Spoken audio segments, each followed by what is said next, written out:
I want you to imagine for a moment that you're getting ready to attend a group fitness class. You arrive and you're greeted with smiles. Except everyone there has already learned how to participate. They know the movements. You stumble, but no one extends their hand to help you up or offers to teach you how. You never return. Why? You were invited to the group. You were even met with and greeted with smiles. But were you truly given the fair chance to participate? This idea of inclusive fitness and socialization opportunities is immediate and necessary, especially for the special needs population. 12 years ago, I began working with the special needs community, first assisting with social skills groups and then as an occupational therapy assistant. Little did I know at that time that it would not only change my perspective of the world, but my life forever. Over the years, I've worked with hundreds of families and many different diagnoses, from severe intellectual disabilities, significant physical impairments, and everyone else in between. I've worked with children as young as 7 months and adults as old as 102. And as I got to know my families and the community better, I kept running into the same reoccurring concern: true and meaningful fitness opportunities. Parents were constantly asking me, outside of necessity, such as therapy, where can I take my child with people who truly understand their needs? How can I get my child involved in an extracurricular activity? Where can I take my child to access fitness? And I want you to think about that for a moment, of how significant that question is and how much weight that holds. Where can I, as a parent, take my child to access fitness? I want you to think about yourself and your own family for a moment, of the vast amount of opportunity that's readily available for you or your children to attend as many sporting events, activities, or groups as they can imagine. But what about our population that doesn't have this luxury? What about the special needs teenager who needs additional supports to participate? And what about the older adult? Where can they go to access fitness? You see, it's not even all about providing the physical path for them to attend a community activity. But once they're there, are they truly included? Think back a few minutes ago when you attended the group fitness class. You were present, but were you included? By definition, inclusion is the act or state of being included within a group or a structure. But just because you have a seat at the table doesn't mean your voice is heard. Just because you're included in a group doesn't mean you're given the fair opportunity to participate.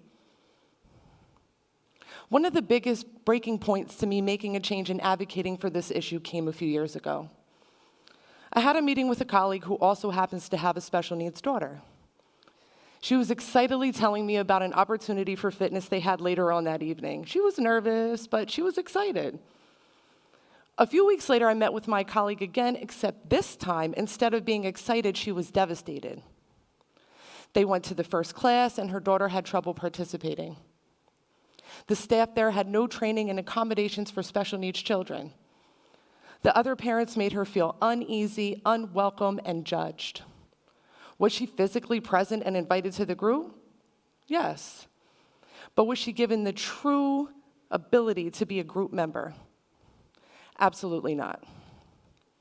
I decided I was tired of hearing these stories. It wasn't just my colleague. It was families who I worked with for years with the same concerns. It was the adults I had the pleasure of helping meet therapeutic goals that wondered where they would go next. Out of frustration and necessity for this safe space, I decided to open my own adapted gym, All Abilities Fitness Center. A place where families and teens and adults of all ages and all abilities could come, truly participate, and be included in fitness and never feel judged. Not only do we open our doors to everyone, and I do mean everyone, we take our program out into the community, to schools and group homes, so that we can provide the opportunity for inclusive fitness outside of our physical doors. We also offer trainings for everyone from teachers to center workers so that they too can be educated in what it really takes to include everyone into their groups. Because we're but one small part of the message. Everyone, regardless of disability, should have the fair and equal opportunity to not just be a seat at the table, but a member of the group that is respected.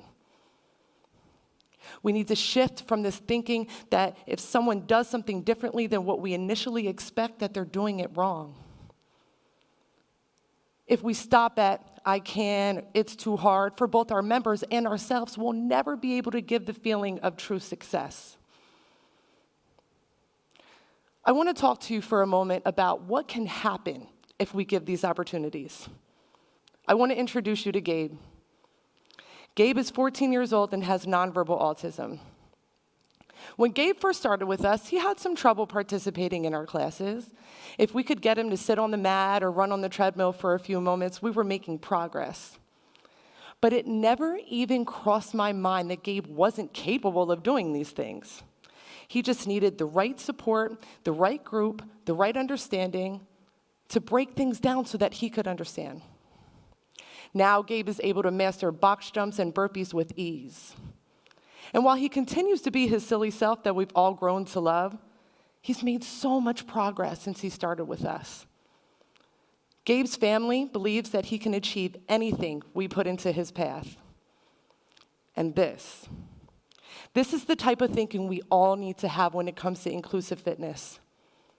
To set the bar high and then offer an accommodation so that everyone has the opportunity to be successful. To offer these programs in abundance in our communities. For the nonverbal autistic teenager who's made amazing progress. For the preteen girl that just needs a safe space to exercise and socialize with her friends and never feel judged. For the 71-year-old man who's just now gaining independence, maneuvering his wheelchair and building his upper body strength because someone believed that he could. For the 4-year-old little boy with sensory needs who's free to jump and crash safely, and for his parent to feel comforted that he has a space to do so. For the elementary age girl who's also a double amputee who's able to be with her friends and build strength. For the group of disabled adults who initially are hesitant when we arrive, but are able to participate and socialize together with movement. For the 2-year-old little girl with 5P- syndrome, a rare genetic disorder, to improve her strength, her mobility, and her movements. For the middle-aged woman who continues to build her endurance and her safety awareness. For the 16-year-old who has a place to socialize where he can truly be himself while he works on fitness goals, and for his parent to be able to socialize with other parents while he does so. For all of the amazing and awesome kids, teens, and adults that we're able to give the fair opportunity to participate every day. And I leave you with this. Inviting someone to the group is just the first step. Giving the opportunity for true and meaningful inclusion as a group member is the goal. It's time for our communities to come together and offer these opportunities in abundance, to seek out training so that we all know what it takes to contribute, to provide additional opportunities for true, meaningful, and pure inclusion. Thank you.